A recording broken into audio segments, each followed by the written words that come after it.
Պարոն Գանդահարյան, իսրայելական ուժերը արդեն վերջին շրջանում երկրորդ հարվածն են հասցնում Լիբանանի մայրաքաղաք Բեյրութին։ Նախնական տվյալներով 3 զոհ կա, նախ կխնդրեմ ասել ինչ իրավիճակ է հիմա,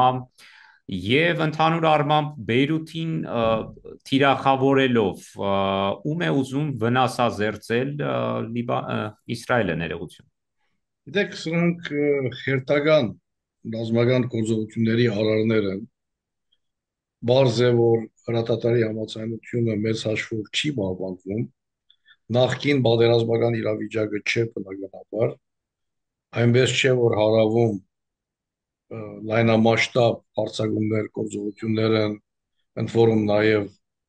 հարավային արվարձաններում Բեյրութի, բայց թիրախավորված հadoop գործողություններ շարունակում է իրականացնել Իսրայելը։ Իսրայելի օդուժը շարունակում է սավառնել լիբանյան օդային տարածքների վրա, Հիմա էլ չնայած հրատատարի համաձայն այս բայտրությամբ չէ, բայց անօդաչու սարքեր ցանկացած բահի շարունակում են ուրեմն իրենց շրջակայությունը լիբանյան օդային տարածքների վրա։ Մեծ հաշվով նաև պետք է նկատի ունենալ, որ հրատատարի համաձայնության մեջ գար հատուկ գետ առ այն, որ երբ կողմերը նկատում են, որ ինչ որ դեղաշարժ կա ռազմական առումով կամ նախապատրաստություն կա, կարող են դա չեզոքացնել։ Սա վերաբերում էր միակողմանիորեն Իսրայելին, որովհետև չի կարելի համեմատել ուրեմն լիբանանյան տարածքից եղած հրթիռագործումների չափը դարողությունը շատ պատահական հրթիռներ էին արձակվել երեք Բեյրութի պաշտպանական լրահոսը հաստատեց, որ ցերպակալություններ են եղել երկու լիբանանցիների եւ մեկ սիրիացի քաղաքացիի, ովքեր պատասխանատու են նկատվում նման ուրեմն գործողությունների առումով։ Բայց Իսրայելը մնայունորեն խախտում է հրատատարը, այլապես է, որովհետև 60-օրյա ժամկետը սպառել է վաղուց, իսրայելյան զորքերը շարունակում են վերահսկել լիբանյան որոշակի տարածքներ, հատկապես ռազմագիտական փլուրներ,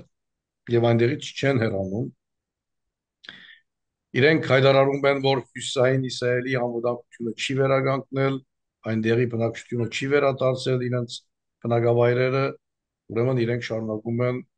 մնալ լիբանյան տարածքների վրա, շարունակել արձակումները, որբեսի նաև կարողանան ապահովել իրենց պատկերացումով, իրենց ըմբռնումով, իրենց հյուսիսային շրջանի անվտանգությունը եւ վերադարձնել իրենց քաղաքացիներին։ Կարծում եմ, որ այս արարները կշարունակվեն։ Այս վարկակիցը Իսրայելի միայն Լիբանանի ուղղությամբ չէ։ Հրատատարը խախտվեց նաև Գազայում եւ որևէ համաձայնության հանգելու շուրջ թերևս իսրայելյան կողմից հստակ քայլեր չկան։ Ներ-իսրայելյան իրավիճակը եւս կարծում եմ, որ այս բոլոր գործընթացների վրա իր ազդեցությունն է ունենում։ Ի վերջո, եթե խաղաղի համեմատական խաղաղություն լինի, փողոքի ակցիաները կվերսկսեն նաև Նետանյահուի թեմ կամ ընդհանրապես այս գործող կառավարության որոշած եւ արտաքին քաղաքականության եւ պատերազմների ներքաշվելու կամ պատերազմական գործողությունները շարունակելու եւ մանավանդ քերիները ամբողջովին չկարողանալ ազատ արձակելու նրանց վերադարձը չապահովելու այս բոլոր ուղղություններով կուտակումներ են նաև Նետանյահուի գլխավորած կառավարության թեմ եւ սա կարող է հանգեցնել նաև իշխանապողության կառավարության դաբալման։ Ուրեմն այս փոխգաբակցվածության դրամապանական քաղաքական շղթան պիտի նկատել անպայման վերստին սանձազերծված վերապրված այս պատերազմներին եւ Գազայում եւ Լիբանանում թեկուզ թիրախային սահմանապատ գործողություններով եւ չմոռանալ նաեւ Սիրիան, որտեղ Իսրայելը ներխուժել է որոշ սիրիական տարածքներ է վերահսկում որ վերագահավորել է Գոլանի փարսունքներում իր ռազմական թիրքերը եւ ընդհանուր հայացքով վերահսկում է Սիրիա, արաբական հարևան երկրներ, բոլոր ցամաքային անցքերը։ Իսրայելական հրթիռները Բեյրութի որ հատվածներում են ընկել, ինչ կարող եք պատմել։ Շենքի բլուզում անձնավորությունների սպանություն, թիրախներ, հարավային արվարձաններ, այդ զոնայից դուրս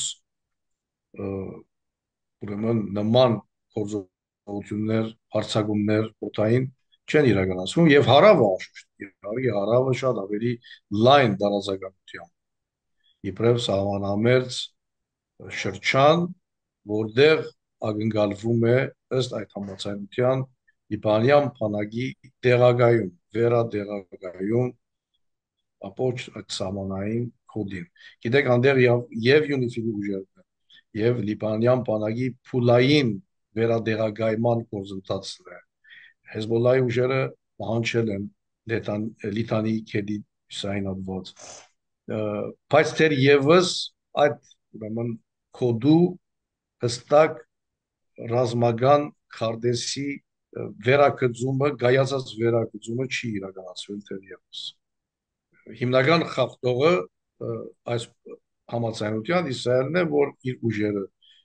չի հերացրել եւ շարունակում է իր օտային արձակումները պատրվագելով, պատճառաբանելով, որ իր անվտանգությունը հատկապես հյուսիսային հատվածի չի կարողանում վերականգնել, որտեղ սպառնալիք է դեսնում լիբանյան տարածքներից։ Լիբանանի նախագահը այս դեպքը հրթիռակոծման դեպքը անվանել է վտանգավոր զգուշացում Լիբանանի դեմ ուղղված հետագա մտադրությունների մասին։ Մենք կարող ենք սրանից եզրակացնել, որ Լիբանանը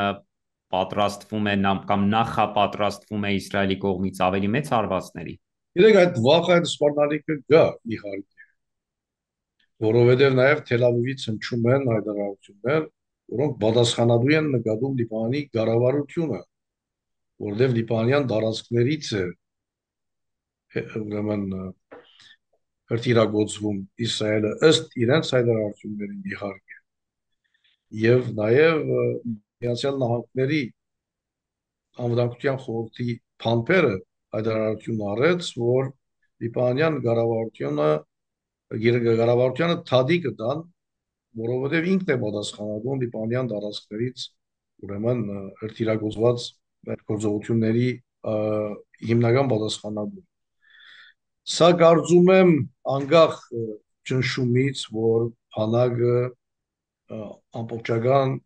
պատասխանատվությունը ստանցնի սահմանամերձ շրջանների, սա նաև ուղերձ է այն առումով, որ գարտարացնի Իսրայելի հարձակումները, այսինքն երբ միակողմանիորեն կդատապարտվի Լիբանան կառավարությունը, որը չի կարողանում վերահսկել իր տարածքային անվտանգությունը եւ թույլատրում է, որ իր տարածքներից հրթիռներ արձակվեն Իսրայելի ուղղությամբ, դա արդարացում է Իսրայելի, այսպես ասած, ինքնապաշտպանության կամ հակադարձության։ Ուրեմն Միացյալ Նահանգների կողմից այս բնութագրումը, այս ոչ հավասար կանոնի գիրառումը կամ հավասարեցման մոտեցումների խախտումը, այս ենթաուղերձը նաև ներառում է իր մեջ։ Բայց գիտեք, մի կողմից նաև չմոռանանք, որ Լիբանանը իր նախագահի ընտրությամբ, իր վարչապետի նշանակմամբ քաղաքական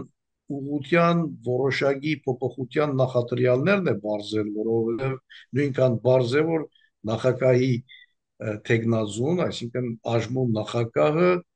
առաջադրվում էր Միացյալ Նահանգների կողմից, նույնը նաև վարչապետը, այսինքն այստեղ է պարադոքսը, երևույթ պարադոքսը, որ լիբանյան կառավարությունն է պատասխանատու, լիբանյան կառավարությունը պետք է թադի տալ, եթե նման գործողություններ շարունակվեն, բայց մյուս կողմից նաև իրենց առաջադրած, կառավարող կողմի առաջադրած տեխնազուներն են, ովքեր այսօր եկել են իշխանություն։ Ես դրա համար եմ ասում, որ ուղերձը այլ ուղղություն ունի, ուղերձը արդարացում է Իսրայելի ցանցազերծած այս վերջին գործողությունները։